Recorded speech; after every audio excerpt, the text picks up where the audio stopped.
Donald Trump has announced that on day one, he will sign an executive order ending birthright citizenship. And I agree.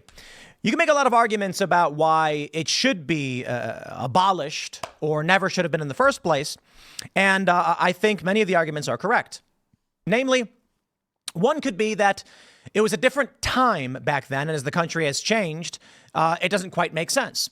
That being the argument, you would need a constitutional amendment. However, if you actually look at the 14th Amendment, it says that if you are born here and subject to the jurisdiction, that's where things are different. Someone who was born of parents who are not subject to the jurisdiction of this country should not be granted automatic citizenship. And we are one of the only countries in the world that does this. Now, in response to Donald Trump saying he's going to do this and he's going to start deporting, the left is calling for a blanket pardon of undocumented immigrants. That's right. They say President Biden should issue a blanket pardon of undocumented immigrants. How about that? Protecting Trump's enemies from prosecution just reinforces the idea of politics as retribution. Instead, Democrats should be defending his most vulnerable targets. So people who came here illegally, broke the law, they're saying Biden should pardon. He effectively did this. A lot of the people that came in claiming that they were here for asylum were granted court hearings, and then those hearings were dropped, so they're in limbo. Second-class citizens. The Nation says the pardon phase of a lame duck presidency is never a pretty thing. Bill Clinton extended criminal pardons to big-ticket donors such as Mark Rich and political allies such as Susan McDougal, Mel Reynolds, and Dan Rostenkowski. I don't care about any of this. They go on to say, in the waning days of the Biden presidency, the pardoning power is again being stretched, potentially taking a group that might be called imaginary henchmen. Lawmakers and officials deemed enemies of the MAGA movement, such as Anthony Fauci, Adam Schiff, and who else do they got? Mark Milley, blah, blah, blah. The clutch of preemptive pardons is also a response, et cetera, et cetera. So let me float a modest proposal. Took you long enough, dude. To redeem the use of his pardon power, Biden should disperse it far and wide. One obvious use of it, which would yield robust moral and political benefits, would be to grant a preemptive pardon to undocumented and documented immigrants now facing the prospect of indiscriminate mass deportation when Trump takes office next month. People who entered the country illegally in the last 20 years who are currently awaiting an asylum decision or are under the age of 12. Special care should be taken to include the legal recipients of temporary protected status, such as the Haitian community in Springfield, Ohio, relentlessly demonized by the Trump campaign. Trump is bound to try to abolish the TPS program. Oh, he literally will. You see, my friends, the purpose here is the left saying whatever it is, sane, reasonable people in this country are for, we're against. What they're actually saying is if Trump is for it, we're against it. It makes no sense for anyone to allow illegal immigration. It is not going to make their lives better. It's not going to make our lives better. It seeks only to destroy this country. Take a look at literally any country with unfettered mass migration. Take a look at the history of Rome. I love immigrants. I love immigration. Everyone in the world, literally all human beings, we call this the case for 1 billion Americans. That's right. They should come to this country legally. That means they can wait. They can file the paperwork. We make sure there's no criminals, there's no drugs, there's no trafficking. We figure out where best to place them to benefit the economy while maintaining cultural integrity. It's called legally. That's what Trump says, legally. The problem is the Democrats are saying, let them storm the gates, go wherever they want, do whatever they want, bring whatever they want, traffic children. Now, we're not going to tolerate that. Trump team preps executive order to end birthright citizenship on day one, and good. I agree. They say the legal concept that if someone was born in the U.S., they're automatically considered to be a citizen. This comes as he sought to prepare a policy for immigration and secure the border. No European or Anglophone nation other than Canada has the blanket birthright citizenship that U.S. has. The Trump team is crafting multiple versions of an executive order to end birthright citizenship, according to the Wall Street Journal. Trump has stood against this for years concerning immigration, as oftentimes immigrants who cross the border illegally have children in the U.S., making the children natural-born citizens. This leads to a complicated legal situation where some people in a family could face deportation while others do not. Trump stated in an interview, he will deport sort of the children. And so you have these pearl-clutching liberals who are like, but you would deport American citizens. And it's like, listen. If they're two adults that are not citizens and they have a child here and that child is a citizen, child can stay. You have two choices. We deport the parents.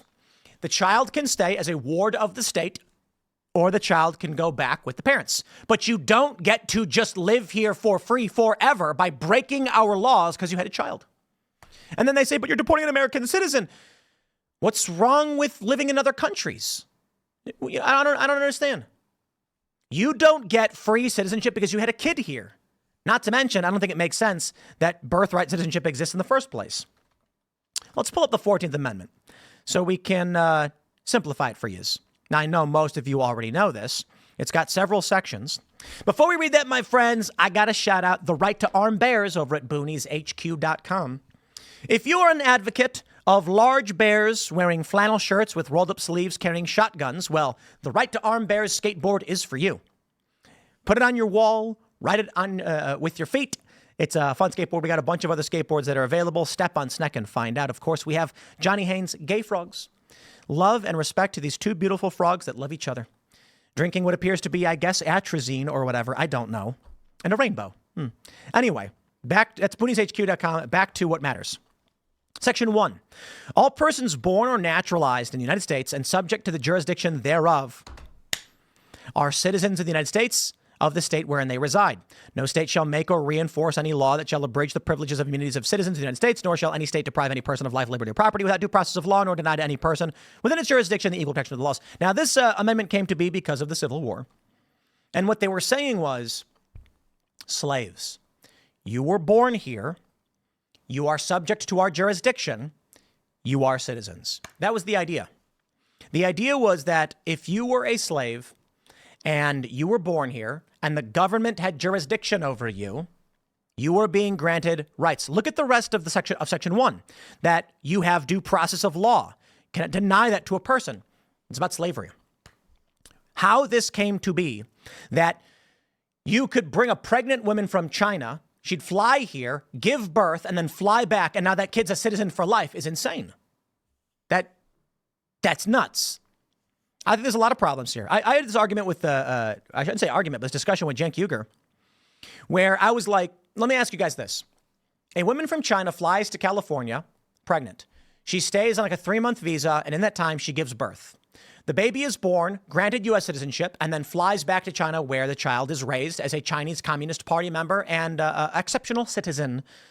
At the age of 21, moves back to the United States to study English at college with deep and devout principles for communism.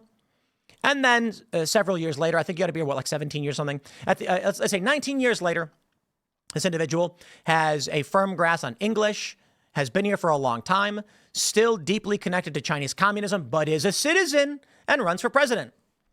Would you prefer this or Dinesh D'Souza, who is not born here? Well, obviously, most conservatives would say Dinesh, but he wasn't born here. You see, this is an interesting point. Whether or not someone has a right to be president because they were born here makes no sense. I do understand the restriction, and there's got to be a line somewhere. But ultimately, the issue here is all persons born in the U.S. and subject to the jurisdiction thereof are citizens. It is not explicitly stating that once you're born here, you're a citizen. What they were saying was slaves who were born here and subject to the U.S. jurisdiction are citizens. It was for people who were already adults or just, who were born. If then the subject and subject to jurisdiction thereof, with that line in there, it's basically saying if two people who aren't from here come here and give birth, you're not a citizen. I hope Trump does end this. And here you go. This is where the left has lost their mind. Trump expands his deportation threats to U.S. citizens. No, he didn't. He said if there's a family that are undocumented and their children are citizens, well, they can go back with their family. Or they can choose it. They'll still be citizens. Now, let's see if Trump actually enacts this ban, or I should say not ban, but the executive order on this birthright citizenship. It would be interesting because I think Trump has a strong case. They can make the argument that Trump can't unilaterally change the Constitution, but I don't think Trump is. It literally says all persons born in the United States and subject to the jurisdiction thereof. Trump would literally just say, we have to follow the Constitution. You don't get to just change what it is and interpret it that way. I agree on the Constitution in meaning what the founders intended it to mean. The right to keep and bear arms shall not be infringed. Okay, then I'd like to see Trump issue an executive order saying all gun laws are infringements, because they literally are. But the Supreme Court interprets. We'll see if Trump has the ability to do this. It will be challenged, and the Supreme Court will ultimately have to make a decision. So it's not that Trump will just win outright. The system will follow. The Supreme Court will then have to issue their ruling, and with a 6-3, it may actually just very easily fall in Trump's favor. We'll see, my friends. I'm going to wrap it up there. Smash the like button, share the show with everyone you know. Become a member over at timcast.com. Follow me on X and Instagram at Timcast, and we'll see you on the next segment.